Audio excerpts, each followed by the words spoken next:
Иргэд бас ингээ хоёр хуваагчаад байна тий. Тэгээ хотын дарга төслийг хэрэгжүүлэх гээд иргэдэд урьдчилан бас жагсаал зүглэн яагаад гэдэг. Энэ дээр та бас байр суурь аялаж.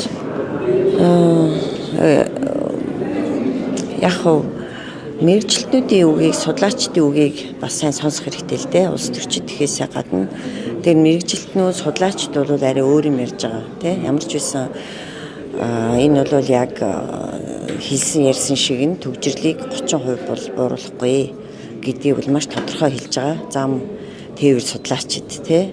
Нэгдүгээр асуудал, хоёрдугаар асуудал болохоор өртөг дэндүү өндөр байна гэж хэлж байгаа. Одоо миний санджаагаар зам тээвэр судлаач Тэмүүжин гээд хүний тооцоогоор бол бараг энэ 32 км замд бол юу 2.3 их найд байтугай бараг 150 тэрбум орчим төгрөг болно гэж хэлсэн байсан. Энэ ч одоо бараг хэд дахин бага үнийн төв юм бэ те.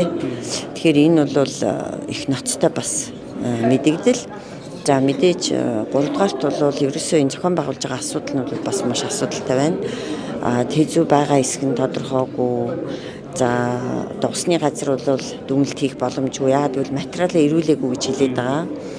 Тэгэхээр ч энэ чинь усан байгууламж гэж явдаг тий. Усны одоо дагуу тавьж байгаа гүүр гэдэг чинь тэгэхээр усны одоо барилга байгууламж байж усны газрын дүгнэлт гараагүй байхад аль хэзээний ажил нь эхлээд 500 тэрбум төгрөгийн урьдчилгаа өгсөн гэдэг бол бас маш их тийм ноцтой асуудал байгаад байгаа юм. Тэгээд асуудлууд байна уу байна.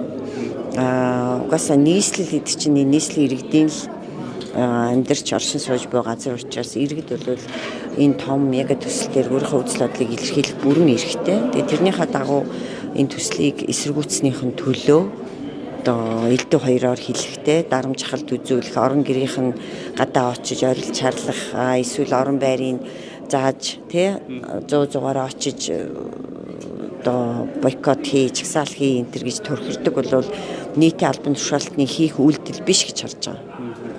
Маш шүүмжлэлтэй хандж байгаа. Энэ төслийг бол ер нь маш мапантай нота төсөл гэж үзэж байгаа учраас энийг бол баг дээр нь учрыг олох ёстой гэсэн байр суурьтай.